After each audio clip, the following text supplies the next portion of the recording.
The reason that your plan isn't working is because no one's doing the plan. So why aren't they doing the plan? These are the reasons, right? And so from a training perspective, it typically comes down to observing the details. I'm gonna give you a story about this.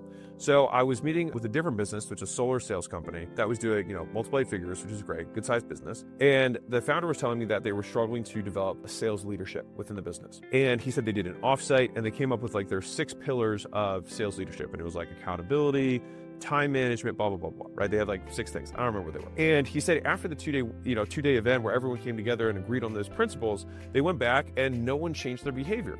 And I said, okay, well, what does accountability mean in terms of behavior? Show me what someone who's holding someone accountable does.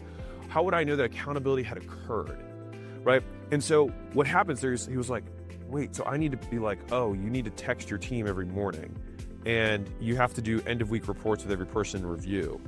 And you need to, at the end of the day, give kudos to the people who did well and then ask the people who didn't do well what they were struggling with and then drill them on how to improve that skill. He's like, oh, I was like, right, say that. Don't say accountability, no one knows what it means. We have to translate these big words into smaller actions that we want someone to make. And then it's very easy to say, hey, you didn't do these 4 things, rather than you didn't hold someone accountable, because they're like, I don't know, I thought I was holding him accountable, because we both have different definitions for the same thing. If this sounds more nuanced, guess what? Welcome to business.